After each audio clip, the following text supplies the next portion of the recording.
let's go! Yeah, this is the Dane Moore NBA podcast. We're brought to you by Prize Picks. Coming to you live here Thursday night at Falling Knife Brewing Company. It's May 19th. We got Game 3 tomorrow at Target Center. To my left here, we got Kyle Theige. Let's hear it for Kyle. Yeah. And if Kyle is petty, Britt Robson is AZ ready. Let's give it up for Britt Robson. There we go. Yes, Britt, Kyle. How we doing? You gonna use a microphone or? Well, yeah, there we go. How are you folks doing? You blinded yet?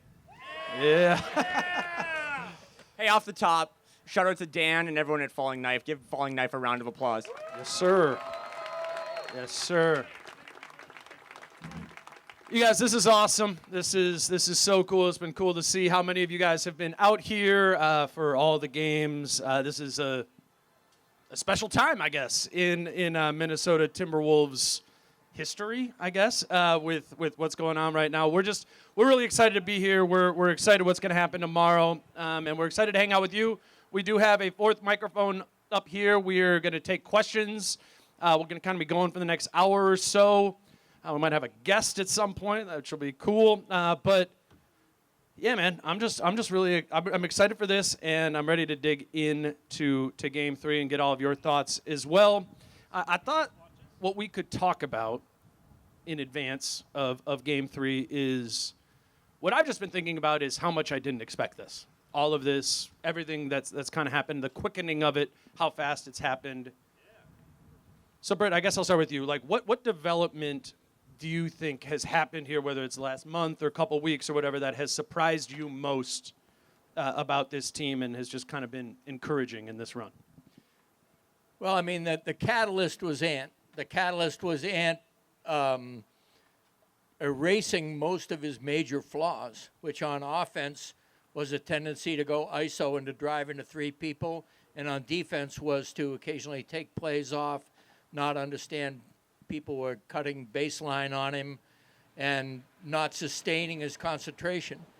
And somewhere along the line, it clicked in. A lot of Mike Conley filtered through him, and he began to get off the ball. He began to probe to get the magnetization and then basically get off it, skip passes to people in the corner.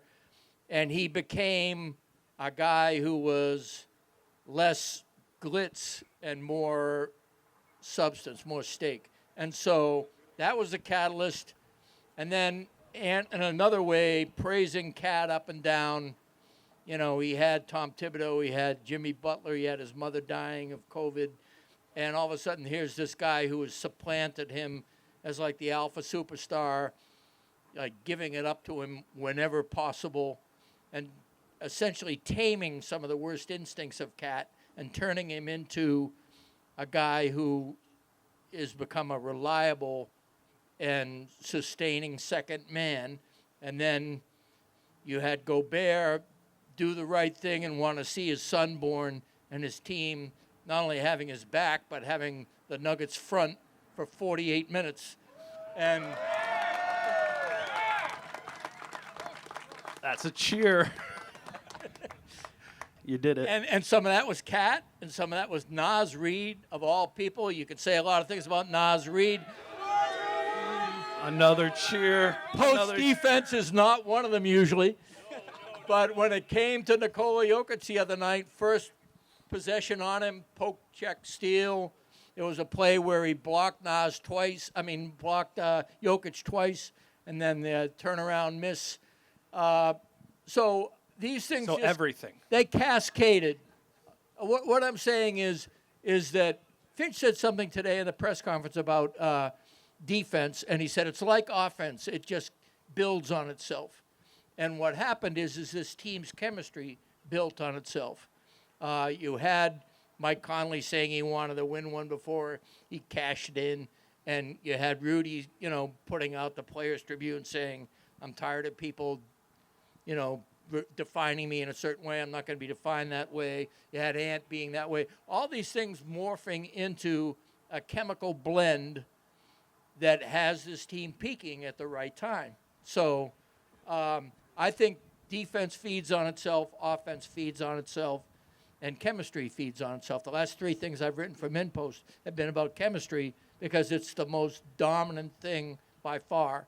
And you asked me what flipped it. I think what flipped it is when Ant became more than somebody spectacular. He became a star. Kyle. Good job, Britt. I mean, first and foremost, I wanted to get this off the top. I think it's adorable to see how many Wolves fans are here.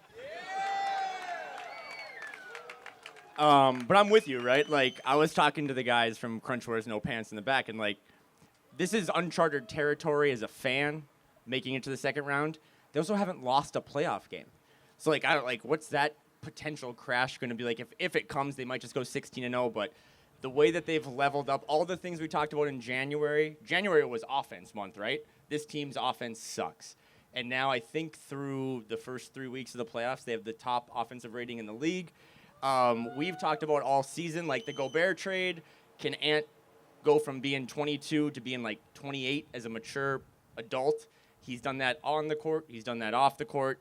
We said that the Phoenix series, if he's the best player on a court with Kevin Durant and Devin Booker, they're going to win. He was. They did. And now in this series, it's like if he's the best player on the court, which Nikola Jokic, they're going to win this series too. So I'm as shocked as you are through 2 games.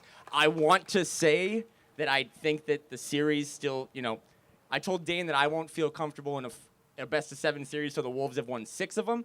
But they're on their way through the first 2. And, again, it just means a lot to me as a fan to see hundreds of people here and to know that Target Center tomorrow is going to burn to the ground with so many people. So thank you to everyone that's coming out. Love it, love it, love it, love it. I think for me, what stands out most, or what maybe I didn't anticipate so as to level the group, is actually Cat, and what he's been able to do not in the Phoenix series and then also this Denver series. I think, like, for me, I always had this thought that so long as there were, like, the quote-unquote Cat things, that maybe the ceiling didn't exist. And I think what we found here in these first 2 rounds is that there's room for Cat to be himself, like positives and negatives, and still ultimately come out in the green with this. And what he's been able to do against Nikola Jokic, what he's been able to do in kind of taking a subsidiary role next to Anthony Edwards, like, so much of there are ways to stop the Timberwolves offense. There's ways to stop Anthony Edwards. Like, we saw that in Game 82 against the Suns. There are significantly fewer ways to stop the Minnesota Timberwolves offense if Karl Anthony Towns is playing, like, in conjunction with Anthony Edwards. And honestly, like, I didn't know if that could happen. And we really have seen that, and to Karl's credit and to Naz's credit, to your point, Britt, like, we've seen that on both sides of the ball here. So I think what Cat has been able to do has been, to me, the level up. I want to talk Timberwolves, and I want everyone to ask a question. But if you don't mind, I just want to go get a guess quick, so you keep talking. Nice. Britt, what have you seen from Cat in this stretch? And I mean, you've covered him the entirety of his career in what he's been able to do and what he's not been able to do. What has changed? I've seen somebody who gets it. I mean, the problem with Cat in the past, I've probably criticized him as much as any writer, at least in print. And I think that he's always tried too hard to be accepted, always feared failure a little bit too much, always had the vulnerability of what not, superhuman. He's an only child. He had a basketball court built for him in his backyard by his father. And he went through some trying times, and he is one of the nicest guys up front, but we all know that nice guys in a really competitive sport are seen as vulnerable. And he felt vulnerable, and you could see he felt vulnerable, which made him more vulnerable. And he was an easy person to criticize. And one of the coolest things about this particular run has been that Cat's making the right decision. Yeah.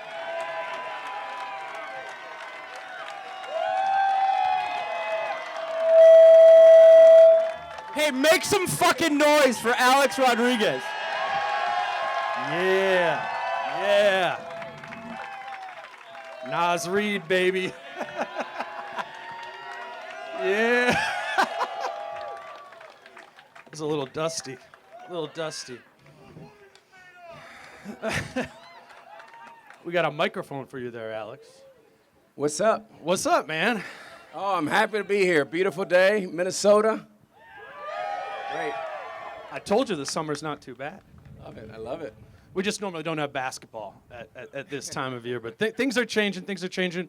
What have you seen to be the biggest sort of? It seems like to me that this team has shifted and gone to another level in the past, month or two. And what I was just saying is I didn't really see that.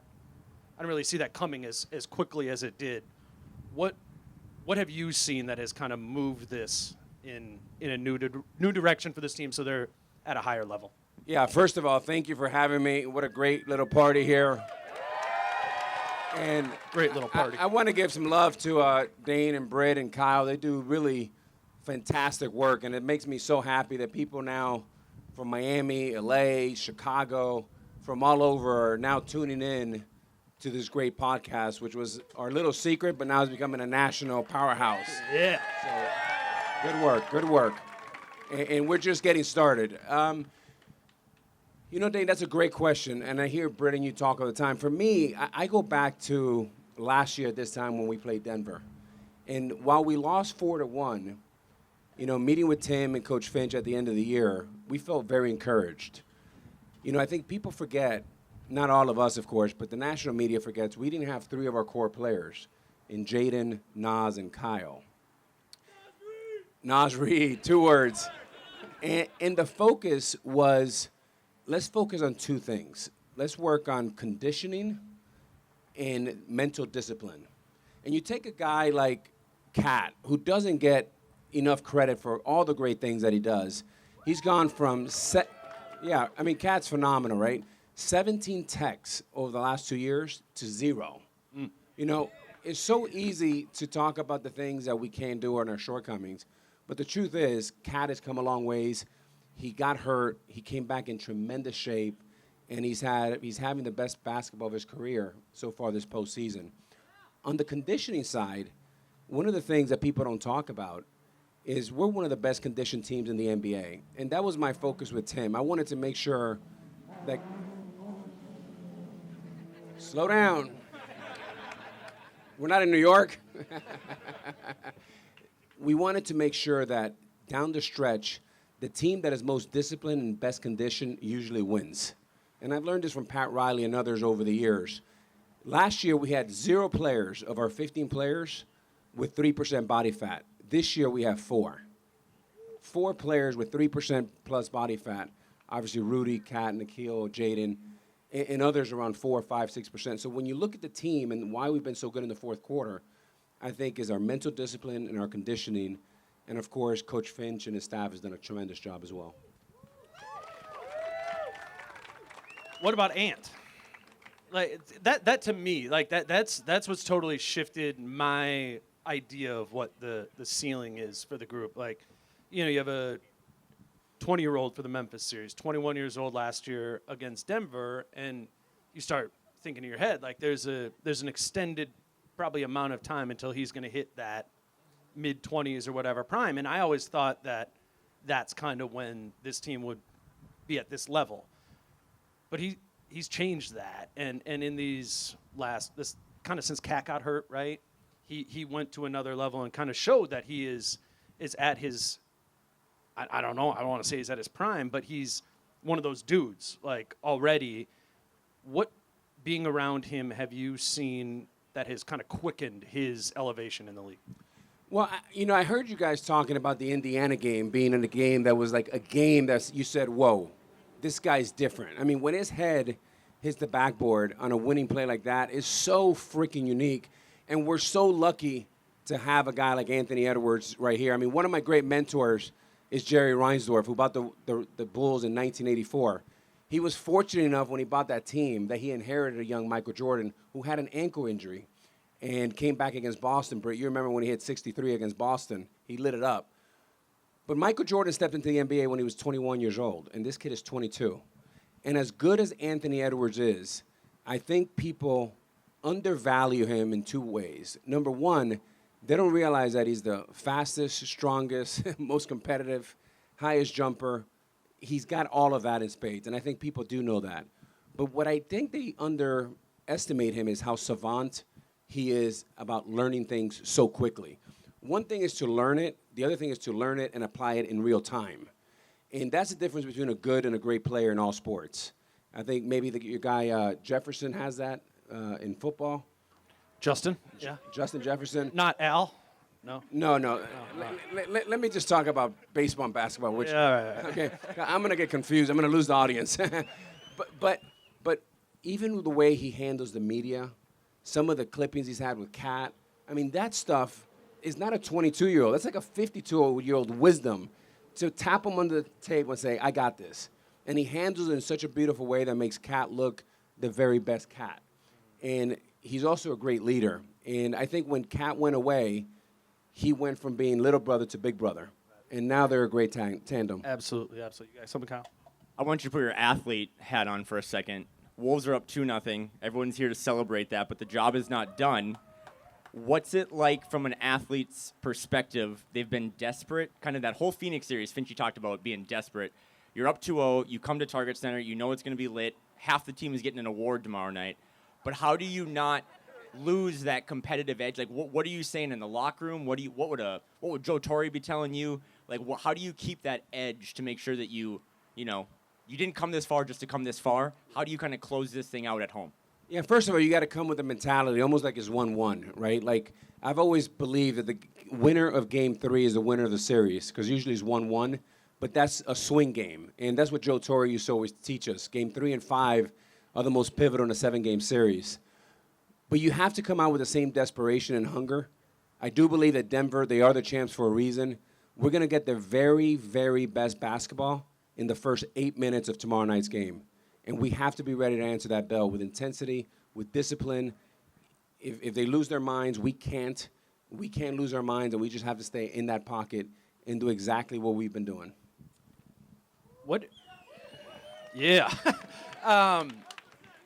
What's it been like for you, I guess, owning a team that is so, like, cuts their teeth at defensively? I think, for me, watching this team has grown my appreciation for what they are defensively. And it just kind of makes for a different NBA game, right? Like, we made a big deal about Nikhil guarding Jamal Murray smiling as he's going back there. Jaden looked like he's having fun with that. Like, they're non-order, I guess. Yeah, we're making that happen. Non-order. I think that's a unique part of this team is what they do on the defensive side of the floor. And I always thought of that as kind of boring, but this isn't boring. In defensive, I'm like more excited for the defensive possessions to see Jaden do something crazy or just kind of really warp what Denver has been doing. That when I've watched these games back, it's just been like the defensive side of the floor. I really haven't seen anything like that. What's standing out to you on that side of the floor? I mean, it's so much fun to watch. I don't know if you guys are enjoying it as much as we are, but I mean, it's an exciting team. It's an easy team to cheer for. And, I mean, that possession where they go 94 feet for 48 minutes, it is exhausting, right? And when you saw that play where Jaden and Nikhil locked up Murray, where I think Kevin, the announcer, said he's in a straitjacket. He's in a straitjacket. I mean, it is suffocating, and it's fun to watch. Look, one of my favorite players of all time is Joe Mauer, the catcher here with the Minnesota Twins. And Mauer won multiple batting titles, one of the best swings I've ever seen in my career. But if you ask Joe Mauer and you ask me, and we both won batting titles, we way more celebrate the Gold Gloves than the batting titles. Because defense, Dane, takes discipline and effort. You know, everybody wants to score threes. Everybody wants to hit home runs. All the little kids want to hit in Little League. But to play defense, it takes fortitude, grit, perseverance, defense, and tremendous effort. And this team has that in spades. Love it, man. Love it. You gonna be there tomorrow? I'll be there tomorrow. Love it, love it, love it. Let's hear it for Alex Rodriguez. Let's go, louder, more. Yes, yes, yes. Let's go, let's go. And Dane, if anybody wants a beer or a drink, I'm going to be serving drinks at the bar. Let's go, Wolves. Love it, man. Love it. Appreciate it. Thank you. Thank you. Sweet. So you could keep listening to us, or you could go get a free beer from Alex Rodriguez. You know. Today's show was brought to you by Dual Citizen Brewing Company. And if you're listening to this live show episode and wanting to be there for the next one, well, you don't got to wait long. Myself, Kyle, and Britt will be at Dual Citizen Brewing Company in St. Paul on Saturday afternoon for another live show after Game 3. We'll start happy hour at 4 p.m. and start the live show up at 5 p.m. I mean, there's no better time to get out and about and hang with us, hang with some Wolves fans. Again, that's Dual Citizen Brewing Company in St. Paul on Saturday after Game 3, 4 p.m. happy hour, 5 p.m. live show. That's Saturday, May 11th. And this episode is also brought to you by Prize Picks. I told you yesterday that I like Rudy Gobert to be able to get more than 12.5 points in Game 3. Only 6 for him in Game 1, but I think there was more space out there for him to do his thing on the roll, and I'm looking for that in Game 2. I also see that Nickeil Alexander-Walker is again only set at more or less than 6.5 points. I mean, you know he's going to be out there guarding Jamal Murray, and you know if he's out there, he's probably going to get some 3-point looks. Nickeil also had 14 points in Game 2. So start your daily fantasy lineup at Prize Picks with those 2 picks and have something a little more on the line for Game 3. If you haven't already signed up for Prize Picks, you can do so at prizepicks.com or on the Prize Picks app. Use promo code Dane for a $100 sign-up bonus. Beer from Alex Rodriguez, you know. Yeah, wait. Up to you. Wait, Mom and Dad, stay out here. Support me. Well, Anyway, that was different. no real good. Oh, look at if you're listening at home or in your commute tomorrow to work, everyone has left to go watch Alex Rodriguez pour beers. So it is now me, Britt, Dane, and 4 folding chairs. But I want to kick it to Britt if he has any other thoughts. Otherwise, I think for the remaining people out here, we should do some questions. But I do just want to, again, thank everyone for coming out. And I want to go through a ton of questions. But Britt, you got anything? No, I actually think Did you ever have Alex Rodriguez on your fantasy baseball team? no. No. It's more of an on-base guy. Yeah, okay. Let's have some questions. Yeah, come up. Come up. We got a So live we have this mic. 4th mic over here, and if you have any questions, we want to talk about what you want to hear. Here's your mic. Well, watch every fucking game here. It's pretty tough to follow A-Rod, but I'll try my best. I think you'll make it. So, I'm wearing number 9 Nickeil Alexander-Walker jersey. I just love how infectious his energy is on defense. We talked about it a couple weeks ago. None of his shots look like they're going to go in, but when they do, everybody's just so excited and everything. But, you know, having those bench guys be so high energy and everything, how do you think it translates to those starters when they're on the bench and they know that, you know, maybe they don't have to worry, whereas, say, like Murray and Jokic, they don't really have that same energy, Yeah. I would say. Length. Length. No, absolutely. I mean, I think it's one of the biggest keys in this series when you look at it is that there isn't and there hasn't been a letdown once bench pieces filter into this for the Wolves, right? Whether it be Nas, Nickeil, Kyle Anderson in Game 2. I mean, what? I just, and not only in this series, but watching the other series around the league, like the Knicks, right?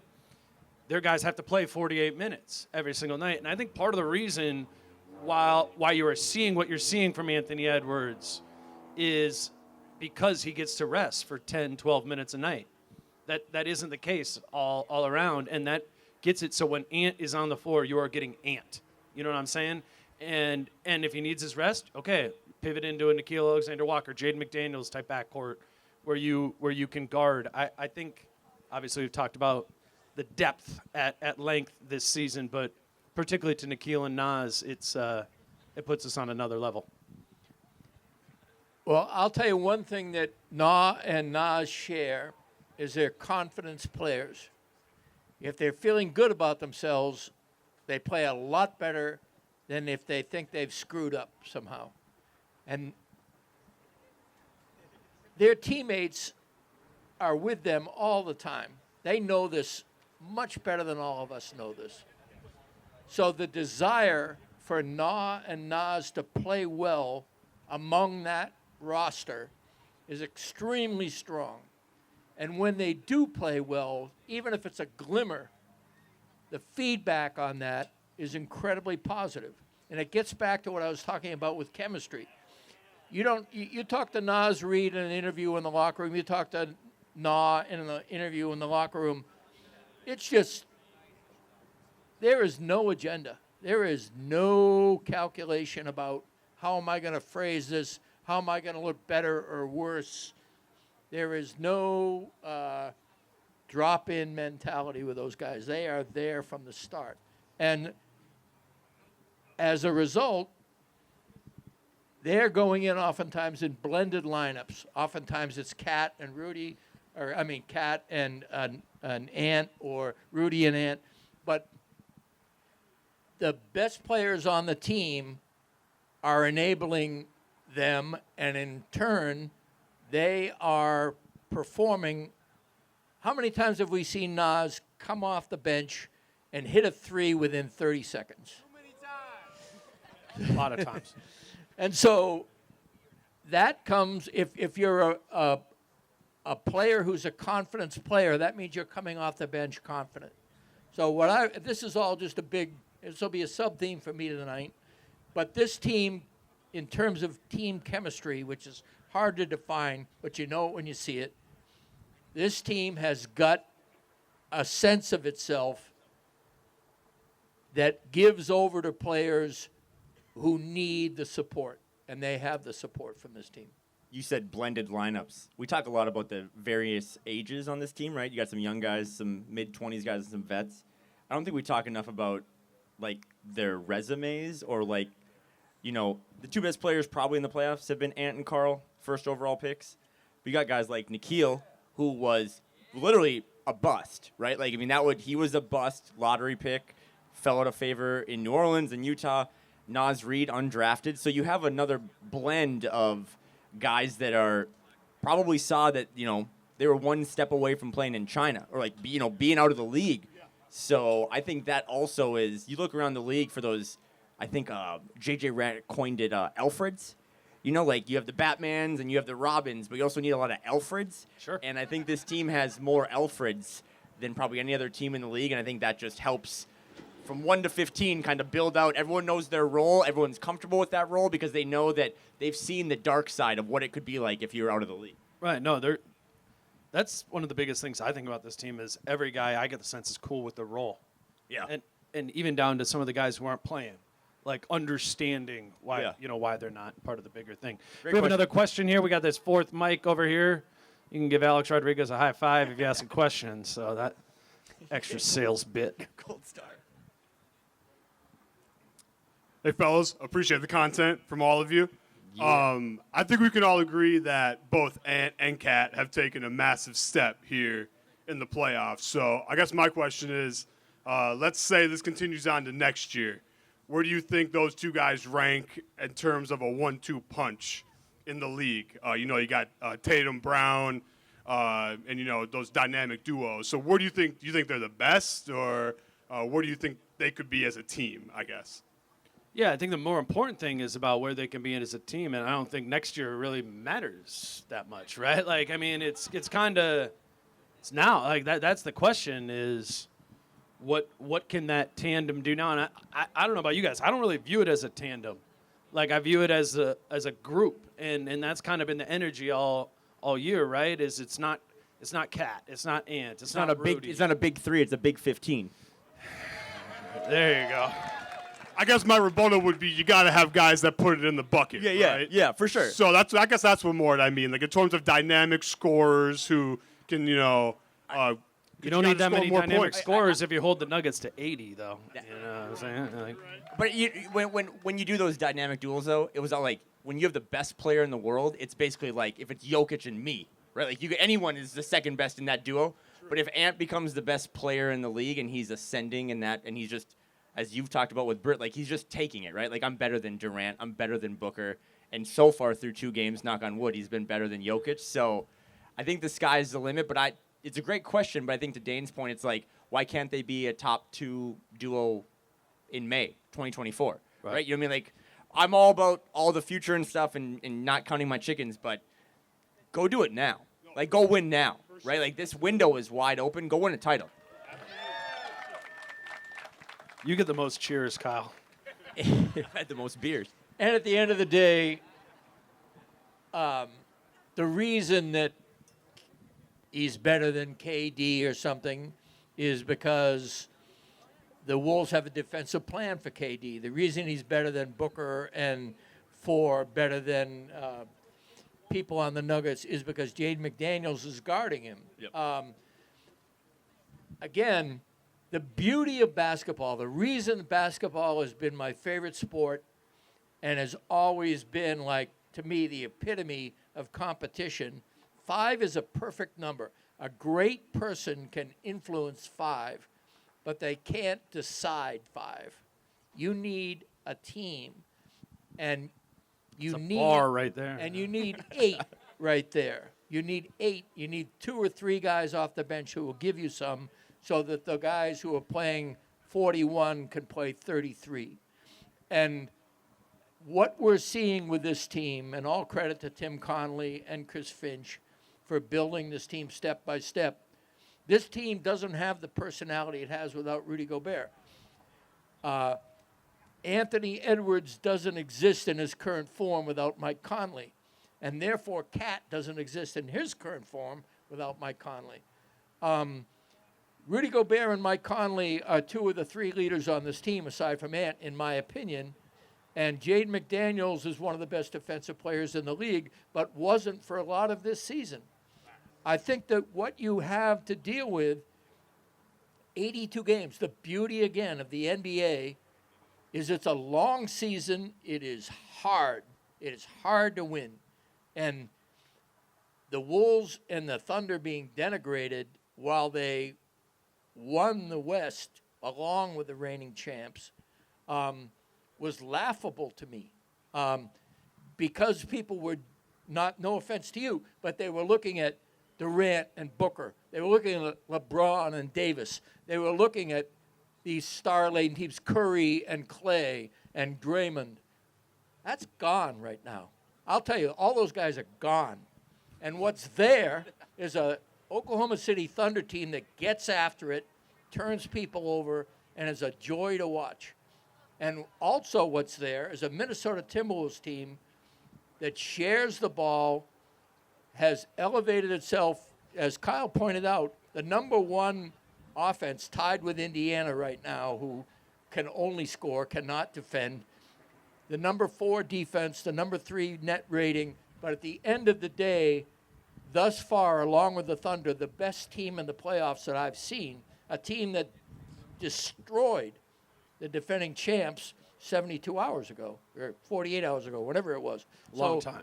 That, to me, if we're going to talk about, 2-man people, it's like it's 2 blind men feeling the elephant, I mean, there's a lot of elephant left.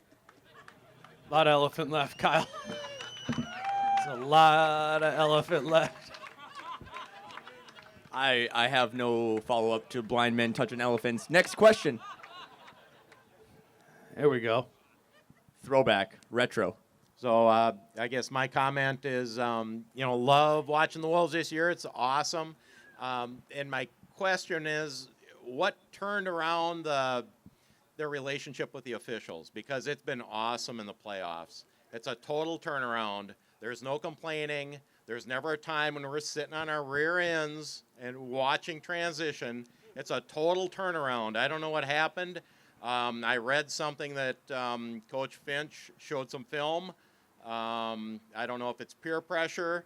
I don't know if it's this mental fortitude thing I heard over here from Alex. I don't know if it was a team effort.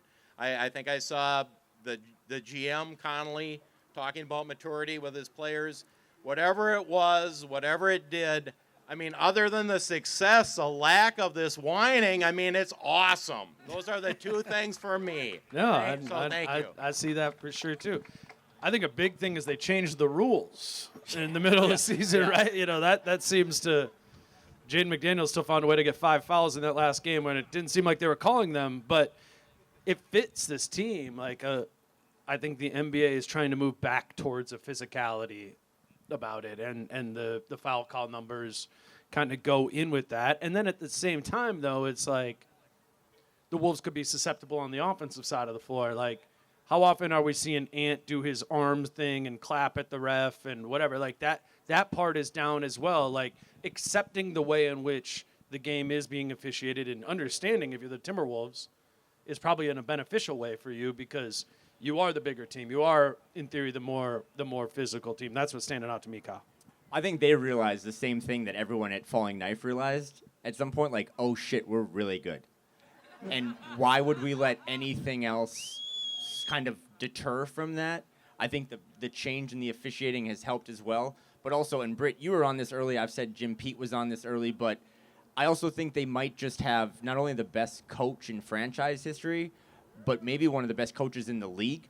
And Britt can talk to that more because Britt's our historian. But, I mean, they are really well coached to the fact that Finch, as Carl said today, like, had one good leg and now he's got one bad leg. Everyone else just kind of falls in line. Mike Honori's done an amazing job. Pablo has done a great job. Everyone on that whole coaching staff. But they're really well coached. And for them to be top picks and Carl and Ant and all these guys and to be coachable, I think that's like the coolest thing you can have for this blend of these 15 guys. I'll only chime in briefly on this and to say as what he said was logic told the Timberwolves to stop fucking around. Well said. And consequently, when something is on the line, they did. And again, I mean, I don't want to lionize Ant. He's got a long way to go, and mostly it'll be upward. Essentially, he sets the tone. Cat had already calmed down.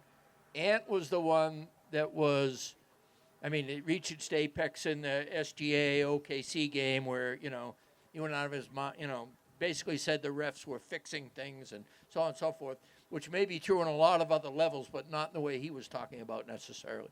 So it just came down to maturity. Does this team want to perform or does this team want to win?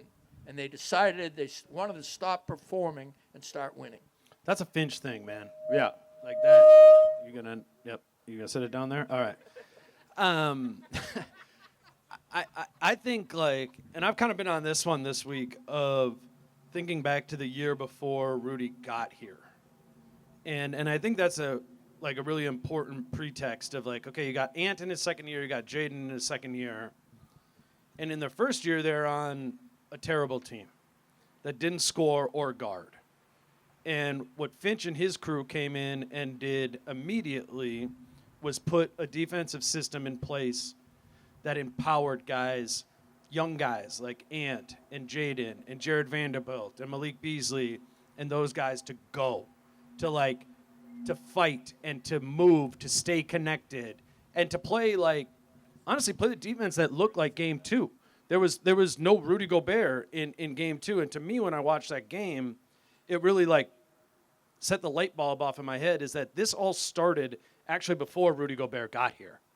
In the infrastructure that Finch was trying to put in place and change and put Anthony Edwards and Jaden McDaniels and Naz Reid and the young guys in an environment that would expedite their process to be ready to go. And now you see it in game two. And Alex, I came up to you before game two. I was like, Rudy had his baby, you know, probably gonna go back to Minnesota 1-1. And what you said to me was, you were like, do not concede. And I was like, okay. You probably know that. And I was like, well, you know, it'll be 1-1 when they get back. It'll be all right. But I think the reason they didn't concede in all seriousness was because this group kind of does know how to play without Rudy too. and then they are emboldened by Rudy, right? Now you got the rim protector there. Like Jaden talked about today at practice. He was like, it was kind of crazy. Didn't even feel like we needed Rudy in that game because nobody was even getting to the basket. And that was just the perimeter defense that they put in place. So as I've reflected on being surprised by the idea that the Wolves are here when they are now, right now, when Ant is 22 years old, I think the reason is because this has actually been a 3-year process. Since Finch took over his first full year, it's undeniable to say that something has been building here in this time, and I think it's just all kind of coming to fruition in 1 month, Kyle. Nope, you guys said smart things. The next person has a dog, so I want to hear this question. There you go. We're going super technical here. Let's get it. The dog's name is Naz Reid. It's actually Ginsburg. Oh, after my Ruth bad, Bader. my bad. Cool enough. First, what's the chance that the rally towels will look like heating packs tomorrow? Oh. I'd have to talk to my favorite owner. We can probably make that happen, though. Second, what would it take to get that Naz Reid beach towel? That's my main question. Your dog. I'm going to give it to somebody. I need to figure that out still, yeah. Oh, okay. I'll give it to your dog. Yeah, That's all I have cool. to say. No, if you question, if though. you change its name to Naz Reid, you get the towel. Good question, good question. Yeah. Who's up next? Oh, we got another. So Denver's defense has been pretty bad through 2 games. How do you expect them to adjust? Are they going to, give Jaden the Marcus Smart treatment because the shot's off? And what do you expect the Wolves to do to counter? Yes, I think they will. I mean, I think I would be surprised, Britt, if they don't just load up against Ant. Kind of like what it was in the Phoenix series at the beginning, and Yeah, how'd that work out? it didn't. But mean- I would also say rolling this back wouldn't either. You gotta. I think if you're Denver, you gotta choose your pain points, right? And I would think if it were me, I would start by trying to take Right. away Ant. The question is can they? Okay, well, I mean, I didn't mean to ignore the question, but I did ignore it. Kyle fed me the whole talk about how much I admire Chris Finch. Well, I do. I think he's head and shoulders the best coach this franchise has ever had. And what Chris Finch taught from day one is that most people think of offense and defense as separate silos. And Chris Finch coaches in the margins. He coaches the point where defense turns into offense and offense turns into defense. And as a result, this team, you want to know why their offense is so good, is because they are basically not taking the ball out of the basket at their end and making the Nuggets defend at their end at a different level. So I think it has to come down to the offense is so good because the defense has been so good. The defense is better because the offense is converting. And so it comes down to they are winning the margins. They are winning the turnover battle. Points off turnovers is always one of the most important stats for the Wolves. And they are winning the offensive rebounds. A lot of that has to do with Jaden. And they are winning quickness and pace right now. They are the quicker team. All that has to do with forcing the team you play into half-court offense and getting out and getting scores on your end. And that's one of the things Chris Finch preaches. And that's one of the reasons why their offense, everybody's talking about the Wolves' defense, their offense is, they're averaging over 120 points per 100 possessions in these playoffs. And a lot of that has to do with the fact that defense is locked down. It is a blend. It is the ability to turn offense into defense and defense into offense and not have it be silos, not have it to be, okay, we missed the shot, let's try to get back now. You know, they're hustling. I think another one of, I think Finch told you this in an interview when you were asking about chemistry and pecking order and all that sort of stuff, is he said chemistry is entering a game with the belief that you're going to win. And that stands out to me from these first two games. The two games in Denver, you know, you're going against the defending champs. You're on the road. It'd be hard to believe that you could win, but there is a belief, I think, within this group. I think it ties to the defense, ties to the offense of just like, I genuinely think this team believes they're better than everybody. And that in and of itself, even if not true, has power to it. And then they've gone out, showed it, and it does kind of look true. Well, I mean, let's think about it for a minute. 2-2 against Denver. 2-2 against OKC. Are they 3-1 or 2-2 against Dallas? 3-1. Okay, 3-1. We'll call it that. 1-1, 2 overtime games against the Celtics, their likely opponent. Oh, we're moving on to the finals. Whoa. Oh, Right now. Right now.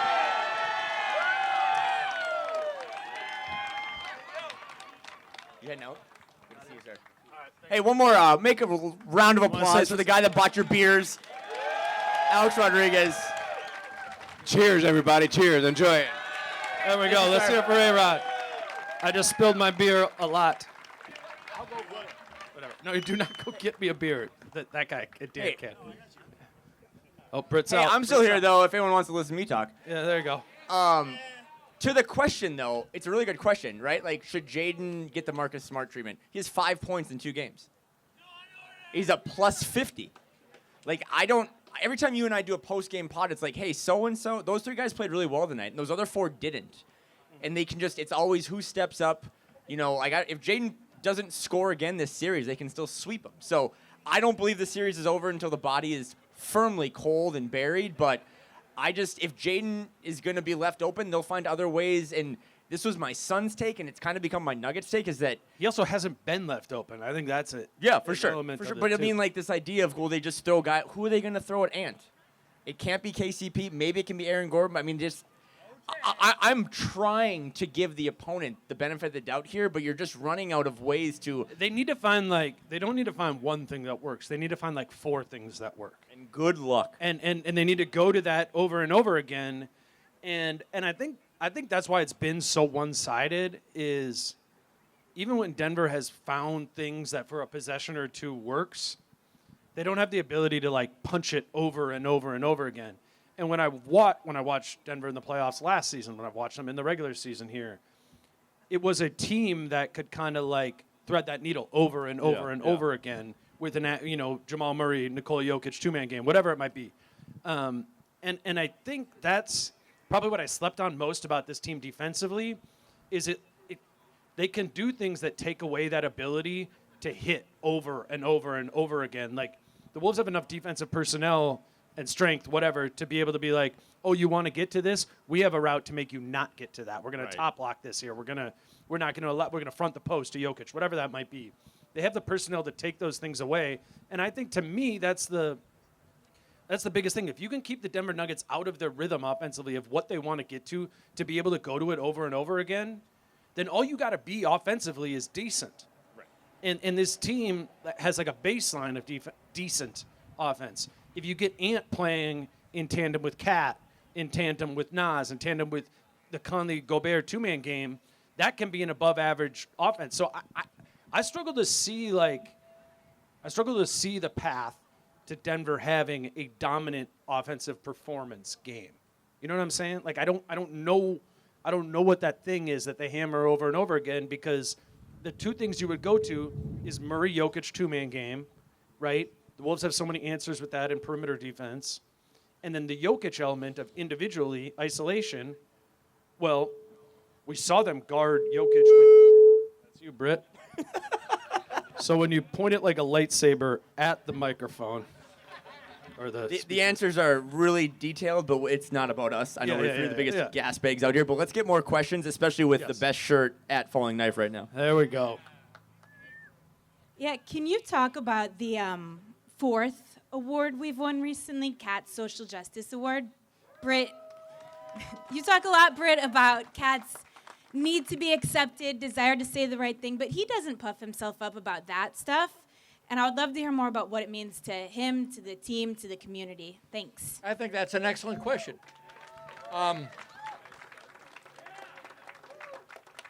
Kat won the Social Justice Award as the player who basically engaged in areas of social justice. He won it today. We asked him about it in the. I thought his answer was awesome. It was tremendous. What he basically said was, my mother was an immigrant from the Dominican Republic. She came to this country, and I saw the look on her face when she realized that she had the right to vote now, and she went and voted. And he sponsored a film that is about voting and about the right to vote and the way that that right is being attempted to be taken away as part of the demonization of immigrants. And it was personal, but it wasn't, it was matter of fact. It wasn't look at me, look at me. Yeah. Yeah. It wasn't. I mean, and that's the change in Nas that I've seen just in the last 3 weeks. I think it's really cool to get serious for a second, and then I'll go back to drinking.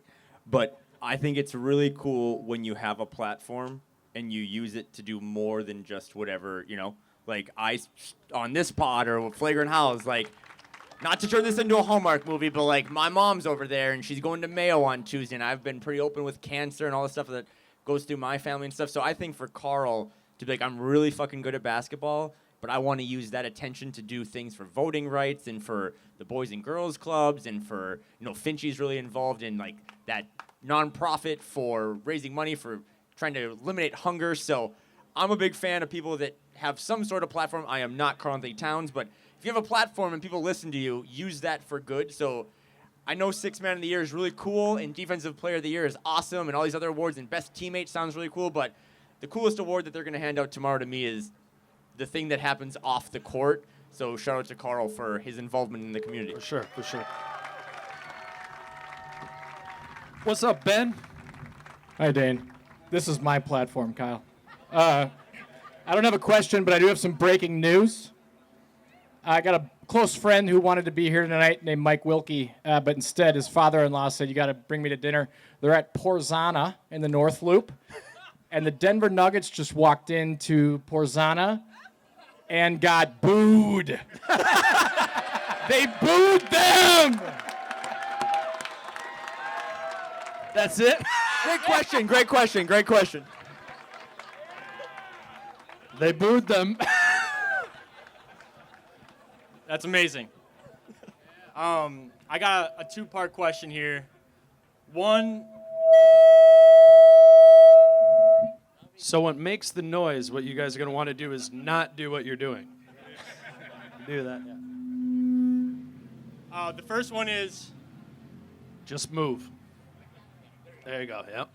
The first one is the further we get in these playoffs, I think the more people are going to start to talk about legacy for a lot of the players on the team. This, I guess the idea of legacy has been something that's been talked about a lot with Kat, with Gobert. I guess I'm just wondering what you guys think a deep playoff run, however far this goes, would mean for the legacy of Gobert, for the legacy of Towns. I know Ant's just beginning, but the legacy of Ant as well. And then second part, you guys seem to have a lot of connections here. I mean, A-Rod came through. Any insight or a prediction on whether or not Kevin Garnett may make appearance? Just a prediction. He's coming for the third segment. Yeah, stick around. That's not true. I think once the ownership thing is settled, that if it goes a certain way, I think Kevin Garnett would love to be involved in this owner, just being part of this franchise, being around all these great guys. You see how involved he is and talking about him online and on social and on his podcast. But I thought you asked a really good question about legacy, and it's just my opinion, and I'll throw it to Britt, and I can throw it to Dane. But I always, when I hear those things, and I'm a big, be where your feet are type guy, when I'm on vacation, I'm not D'Angelo. no. When I'm on vacation, I'm not thinking holy shit, is this the greatest vacation ever? I'm just yo, it's 85 and sunny in Hawaii. And I think that should be the energy for this fan base, people here, but these players too. Is like, you have all summer, whenever this does end, to think about how this affects your legacy and Basketball Reference and all that stuff and the narrative about you. But for now, and I think this is what Finch is telling those guys in the locker room, is just like, let's win on Friday. And then let's win on Sunday. And then let's win on next Thursday. And like, all that other stuff you can talk about for the rest of your life. Like, that's what legacy is about. But for now, and I'm just probably trying to put this into the ether, like, just focus on winning one basketball game at a time, because everything else, if you win basketball games, will work itself out. You're already seeing it with Carl, the way he's talked about now compared to how he was talked about a month ago. So it's a great question, but just win tomorrow, win on Sunday, and then we'll talk about legacy next week. Britt, I think the legacy element that I'm most excited about, like, Ants is going to do his – he doesn't need any help, right? Like, that's going to take care of itself. I think like the Rudy glow up has been cool, and I think that's going to only get emboldened over this series and over how long this goes, because there's an opportunity with the team that he has around him for him to dispel everything that people seem to think about him. And I think, like, for all of you who have watched all or some Rudy games, the more you watch Rudy Gobert, the greater appreciation you get for you to go, all right, I get it. Like, 4 first-round picks, okay, but you don't know that until you're watching it over and over again. And I don't remember which one of you. Yeah, you were like, Rudy begets Ant, which begets Cat. Like, so much of this, and this is just my sense from being around the team, is the stability that Rudy lined this team with has what's put it in this position. He's not the best player on the team, but without what Rudy Gobert has done, the group cannot get to where it is. And I'm excited for him to get his flowers for that, because they are extremely deserving, and just one of those things that kind of probably already should have had, right? But they've just kind of got lost in the wind. Today's show is brought to you by Supreme Lending, and if you are ready for a winning mortgage experience, meet Ben Coulter with the Mortgage Dream Team at Supreme Lending in Edina, Minnesota. With over 20 years in the business, Ben knows how to score big when it comes to mortgage deals. Ben's a dedicated Wolves fan, has supported the team since day one back at the Metrodome. Whether you are looking for your first home, a vacation/investment home, he is here to make your home ownership dreams a reality. The Mortgage Dream Team offers a deep playbook. You can see up on the screen the 8-day close. Close your loan in as fast as 8 days for a leg up on the competition. That's a fast break. $25,000 close on time guarantee. They guarantee your deal closes on time. And then the Minnesota Housing Program, up to $18,000 in down payment or closing cost assistance. In addition, if you mention T-Wolves Special, you may be eligible for your first year at 1% below your note rate. Call Ben today at 612-268-5454 or visit twolvesmortgages.com for more info. Let Ben and his team help you win your dream home. Today's show is also brought to you by Your Home Improvement Company.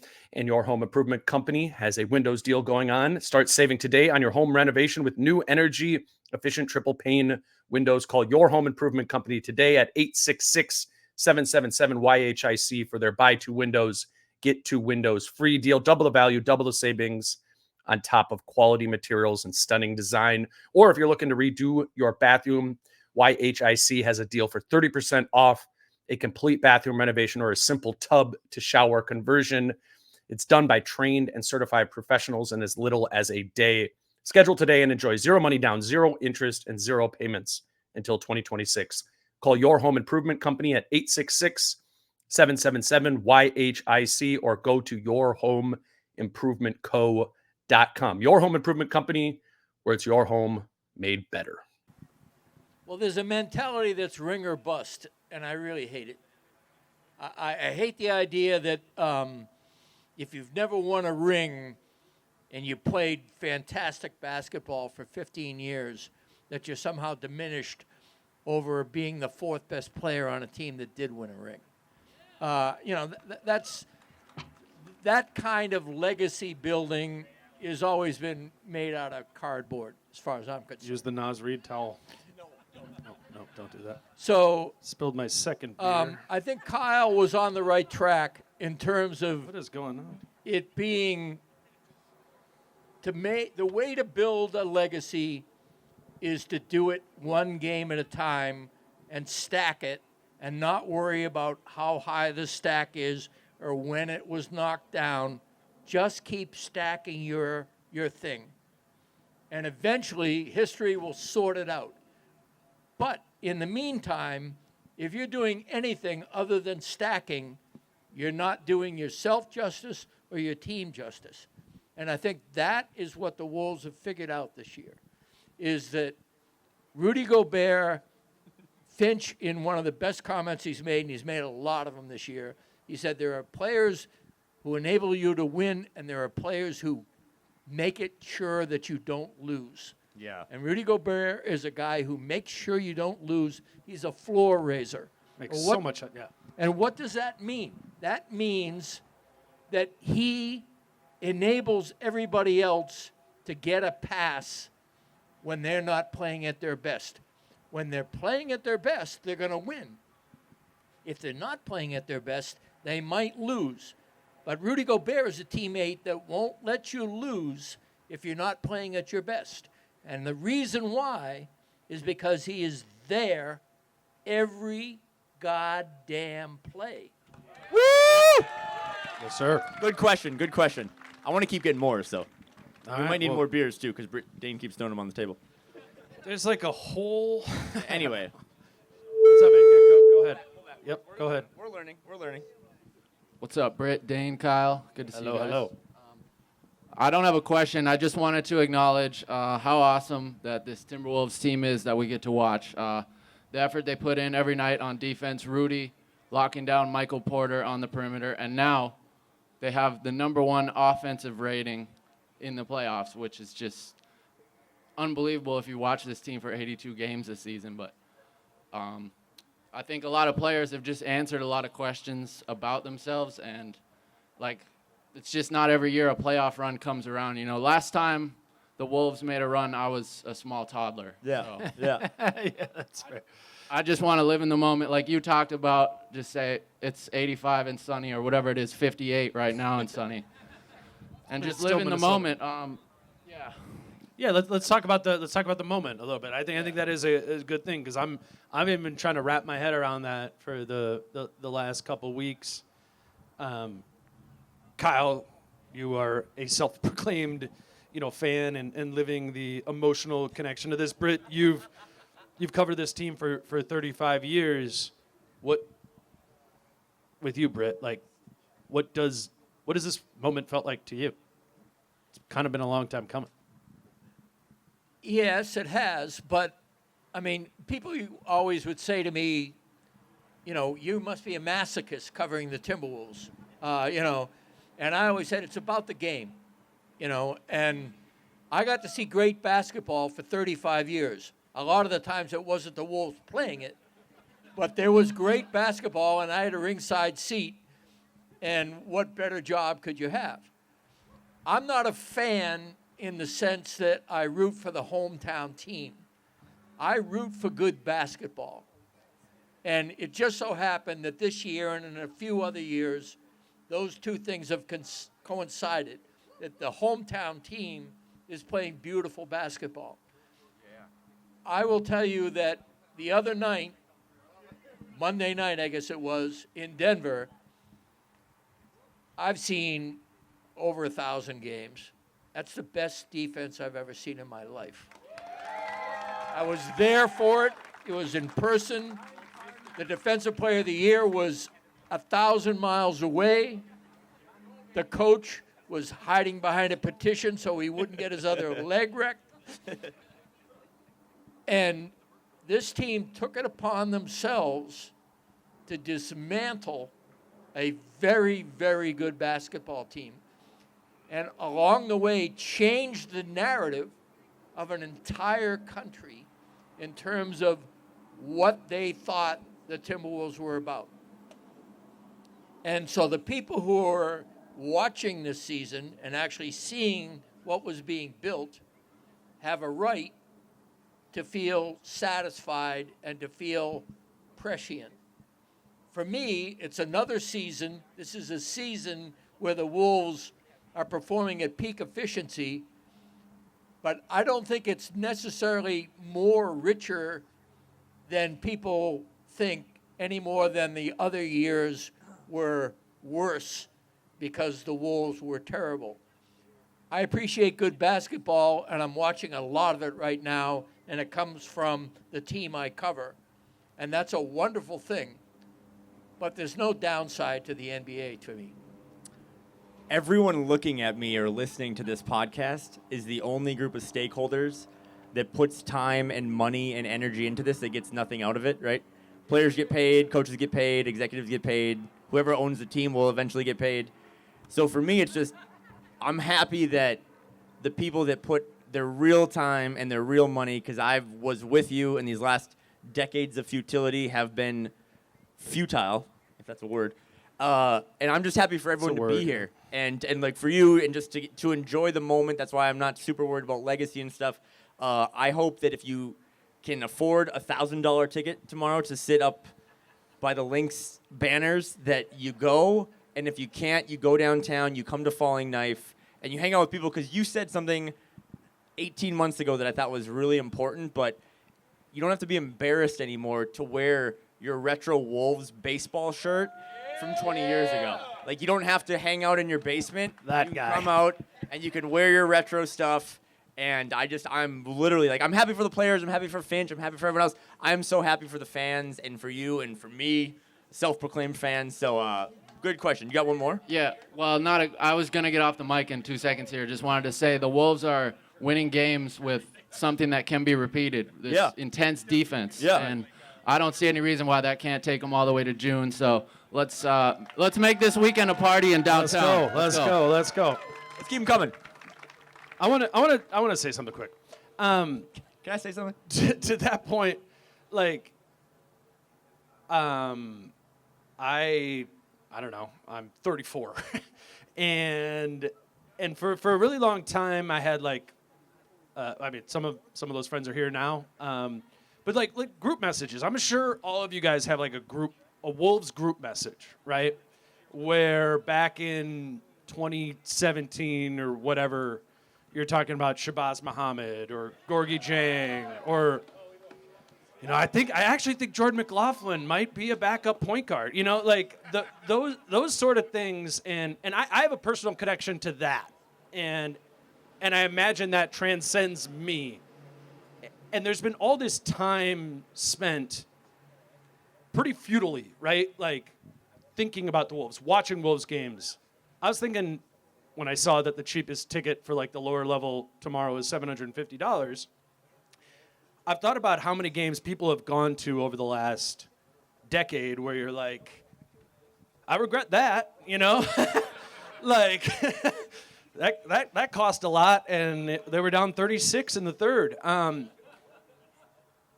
for me personally, it's like those people who decided to continue to go and to continue to care about it. And once I started working in media, I was like, man, these people really care. Like, they're listening, they're reading articles, they're doing all that.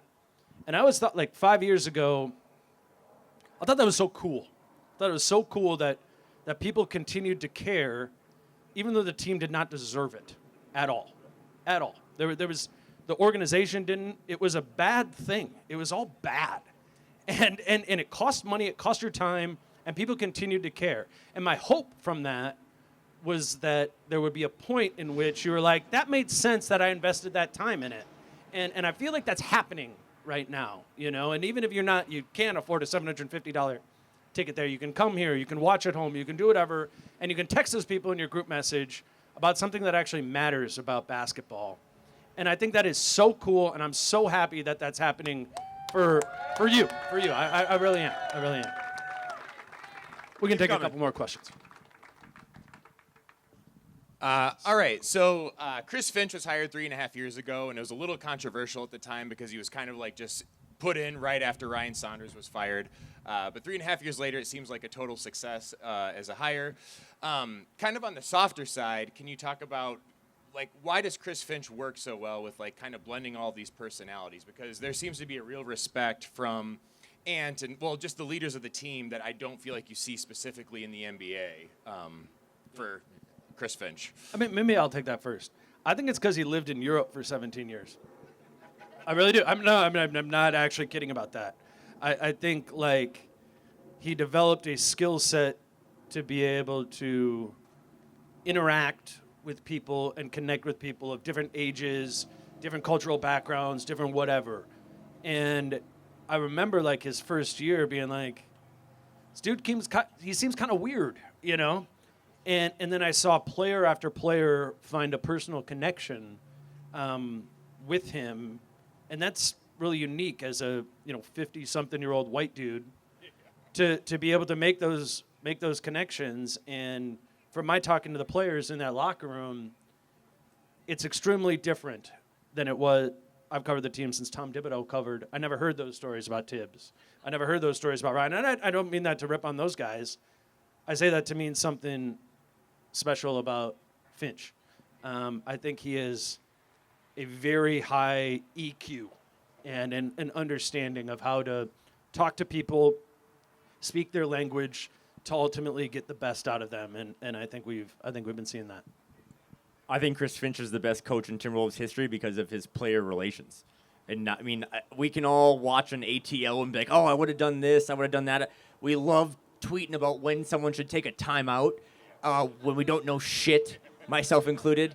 But when you really get to, and we do, and I'm blessed and I'm privileged, but when you get to talk to the players, they just, they would run through a wall for him. And when you're Anthony Edwards and you have a shoe and you have a movie and you are maybe the next guy, and you will still be coached hard and go through football drills during that week off, I think it's just, X's and O's is great, and we can all dissect that, but the management, the player relations, the leader, that's leadership, right? Like, you can know stuff, but your ability to articulate that to each person on they have a roster full of awesome guys, but all those guys are different, right? Like, you're in the locker room all the time.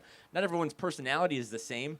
Luka Garza and Leonard Miller and Nikhil and Mike Conley are all very different people, so that's what makes Finch, to me, the best coach that this team is in this organization has ever had. I think that's real.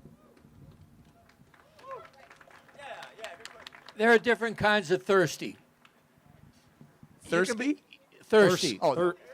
Ski. There are people who are thirsty for whatever liquid comes along, and then there are people who want certain things and don't care about the things that don't matter.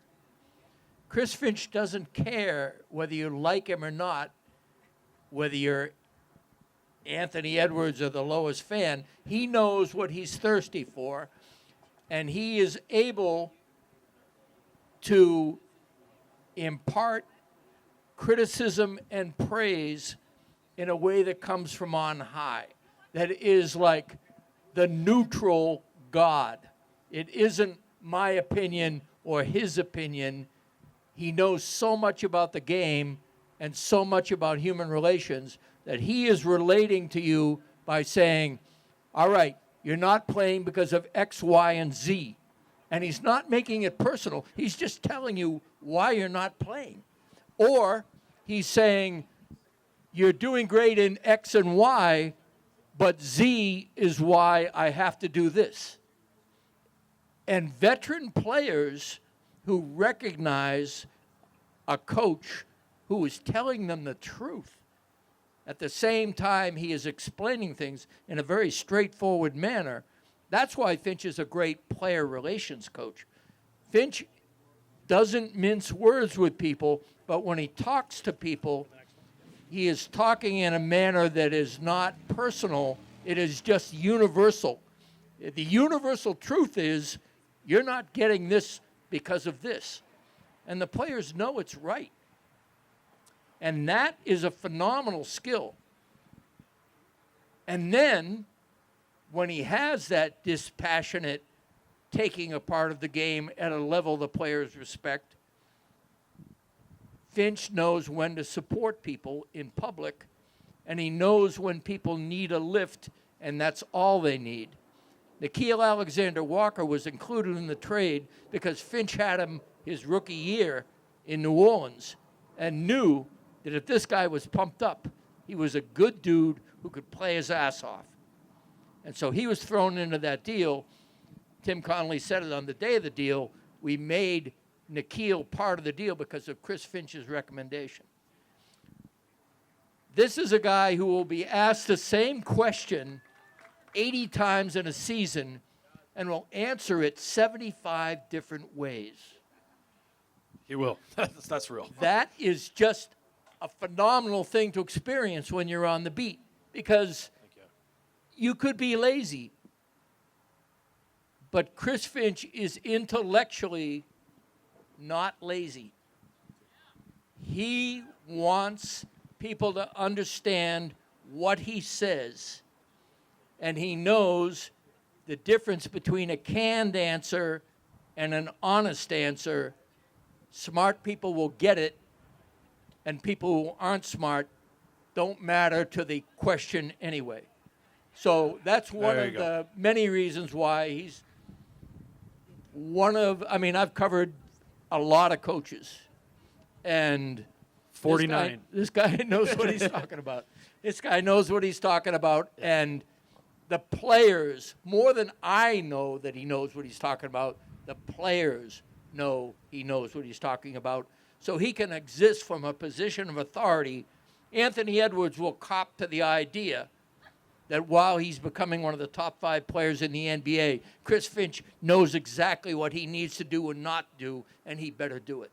That's phenomenal coaching. Yes. Make some noise for Britt Robson. One. Okay, so we will be here for a while, but let's get 2 more questions. We'll wrap this up, and then we'll go I mean, we got to watch the Thunder game. Oh, okay, yeah, sure. We got for scouting purposes for round 3. Good shirt. Shout out to Jake Scraps. Just so everybody knows, it's looking like the Cavs are taking down the Celtics tonight. But really? Okay. First question. And the Dane, Nuggets are at Porzana. Dane, what's it like covering Mike Conley, 2 years older than you? I mean, shoot, man. I really like it. I really like it's pretty cool. Not being the oldest. Yeah. That's not my real question, though. Okay, So, I'll shut up. it wasn't meant to be like that. But I like your my sunglasses. question, hey, I appreciate you. Thank you. But my question is, when it comes to playoff risers and fallers, we got James Harden, we got Kawhi There Leonard. goes A-Rod.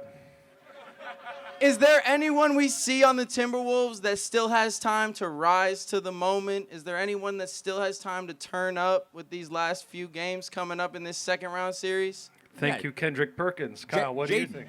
Jaden. Because I think everyone knows Jaden was on ESPN today, and he said, like, pretty subtly, he's like, outside of Rudy, I'm probably the best defender in the league. And if you know Jaden McDaniels, man, he doesn't really give a lot of good quotes. He's great. I'm part of the fan club, but, like, when he said that, that's kind of different. And I think if Jaden could give you 16 points tomorrow, right, and play that great defense, like, that's kind of a coming out party for him, because I think right now he's just known as a defensive stopper and one of the best defensive wings in the league. But, you know, to graduate to that 3-and-D or that kind of two-way guy, he's got to get you some buckets. But, I mean, you've seen all you can see from Ant, and you just expect it now to be 30 points a game. And you've seen Carl and Rudy, but I think Jaden's a guy that still has a lot of meat on the bone, as we've talked about for multiple years, that if he has a big game tomorrow night, like, it's probably another reason that you win a game. I think Rudy's going to have a big game tomorrow. Dad strength. Yeah. Shout out to those new dads. Dad's strength and up-to-touch coverage, you know, both really open up the rolling big man. No, I in all seriousness, I really think there's an offensive space for Rudy in this series. They're bringing an attention to Ant on the perimeter, and they're ignoring anybody. So that's yours, because that's how it works. Yeah, I think Rudy's going to have a big game. Britt, what do you think? I think the whistle is crucial tomorrow. Yeah. I think it's going to be a really, really chippy game. I think that... That's what Finch said today, right? It's a And question Carl I said- asked him, and he Carl and he said embraced chippier? it. Yeah. I mean, I asked him the question, is it going to be a chippy game? And he said, yeah, and hopefully we're the chippier team. I mean, so they're ready for it.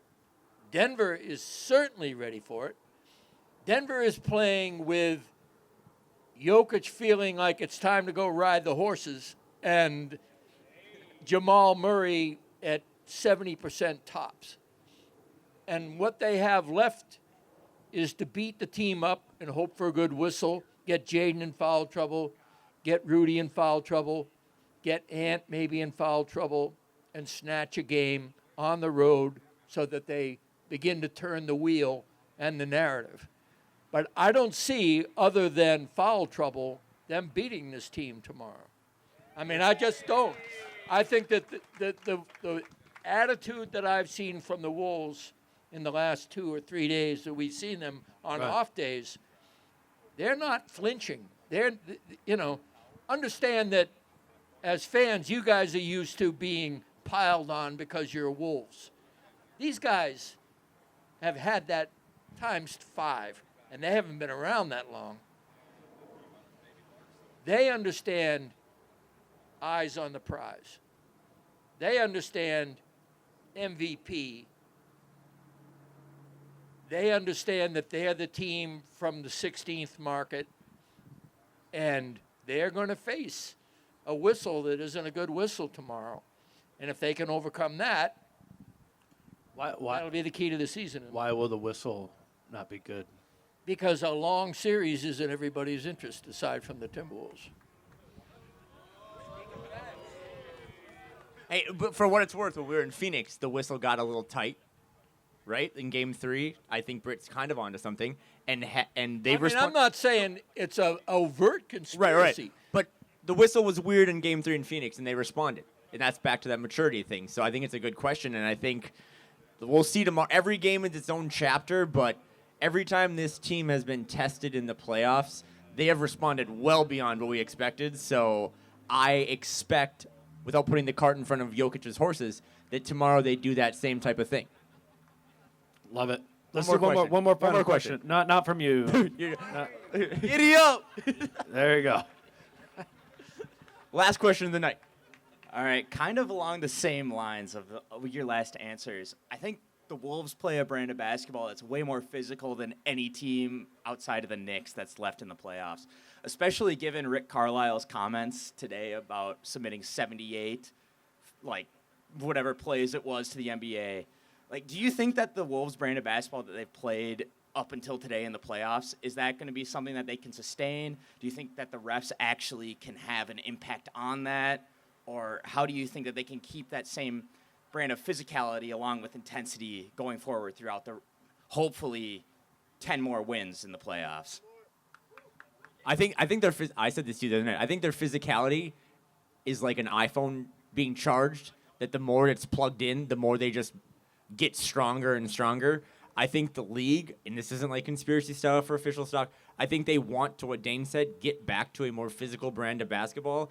I know it's weird because we want to focus on this playoff run and they're 6-0 and all that stuff, but we are in the middle, this league of TV negotiations, and they probably don't want to see games that have 65 free throws. So, again, there'll be nights where because every night is a different officiating crew, right? Like every night it's different trios of people officiating the games. Do we got Scott Foster tomorrow? Do we really? No, I don't know. Uh-oh. So far, they've taken every officiating crew, adapted on the fly, and played just elite defense. So I think it's sustainable. I think it's going to continue, and I think that's why this team, for the first time in 20 years, has a real identity that can travel to Phoenix and travel to Denver, OKC, Dallas, Boston, or Minnesota. Love it. Another ref question, Britt. You got another ref answer?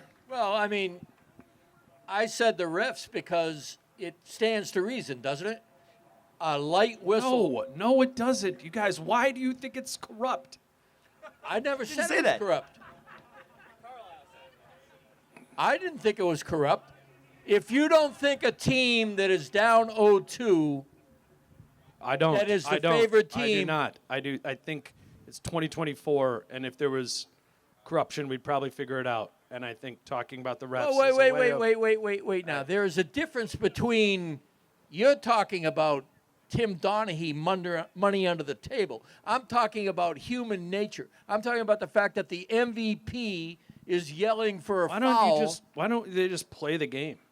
And My sentiments exactly, but that's not how human nature works. according to your conspiracy theory. Man, you are really ratcheting up something that is, I just think it's the way series go. Anybody who watches games understands that a team that is favored, that is down 0-2 and goes into somebody else's building is more liable to get a favorable whistle than the team that is already up 2-0. That's no conspiracy. That's life. Disagree. But that's okay. I don't know. I think they're just the refs are gonna call the game, and I think the Wolves are gonna play the Nuggets, and I think people talk about the refs when they don't know how to talk about the game. That's my opinion on that. I think if it's a cage match or if it's a normal like whatever match, like they will adapt. They have shown at some point we have to believe what we're seeing, and they have adapted. I just think it's the loser mentality. It's just like the just 8:30 tomorrow at Target Center. Be there or be at Falling Knife. I'm with you. I'm with you. The team's good now. You don't got to worry about it. You can just play the game. You can just play the game.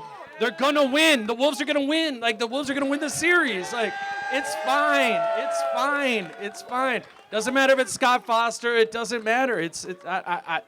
That's my opinion. I don't.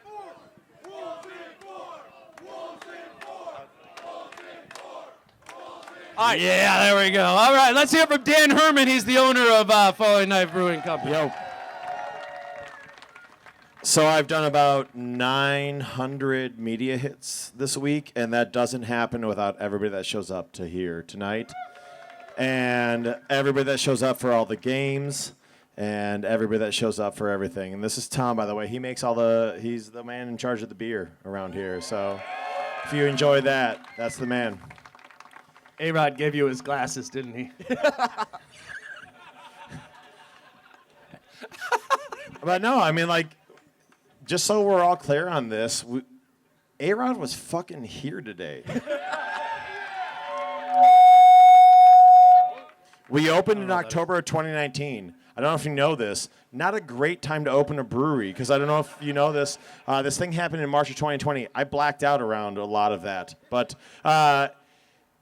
it happens because you're all here, right? Like, yeah. Grab this. We watched that Memphis series in the back room. If you've ever been in our back tap room, there are 4 TVs. That was where it started. There were people that showed up to that. We filled that space. We said we need to do this more. I mean, Tom is a season ticket holder still. Andy and I were season ticket holders during the con era. The con era. Yeah. 209 row A, 1 and 2. Look it up. I yelled foul Dirk so many fucking times in my life. But because everybody kept showing up to things, so everybody bought into what we're trying to do here as being a place that Dane calls the place you can come out of the basement and watch a game. That's why we do this. That's why we figured out how to talk to Dane about being a sponsor of the Dane Moore NBA podcast. And then it turns out the team got really fucking good real quick. So we had to figure out other things, like the projectors in the front room. That was never an intention. We rent a fucking TV truck. And I don't know if you've been here for that. It's pretty fucking incredible. Sorry, this is going to be like flagged on Spotify as like a swearing thing. Hey, make some noise one more time for every Dan Kyle Falling episode Knife. is flagged. But it's all because of you all. It's all because of you all. And we don't lose the perspective of that. It's all because of you all. We're gonna close this out and have some beer and have some pizza. I know everyone made a lot of noise for Britt Robson, and well deserved one more time for Britt Robson. But to what Dan said and what Britt said, and to have A-Rod show up and to have all you here, all the top 10 podcasts, if you go look it up, are all athletes or national coverage. They all cover the league. All those pods cover the league. They cover all 30 teams, except for one. And that's the Dane Moore NBA podcast. And he has all the things I don't. Integrity, professionalism, maturity. But everyone here that's repping blue and green and all this retro, like you're Minnesota, man, Dane Moore is fucking Minnesota. Hopkins, baby! So show some love for Dane Moore and all this stuff that he's done. And without you, it wouldn't be possible. But without this man, too, it wouldn't be possible. So this is the Dane Moore NBA podcast. And Britt and I just show up and drink beer. But Shout out to Dane Moore. Do you feel like Kobe in the fourth quarter right now? I do. Thank y'all for coming. He's Kyle. He's Britt. I'm Dane. Peace out. How I'm feeling, man, I hope it never stop, yeah. Grinning hard so you can find me in the crowd, yeah, yeah. Don't let standards ever bring you down, yeah.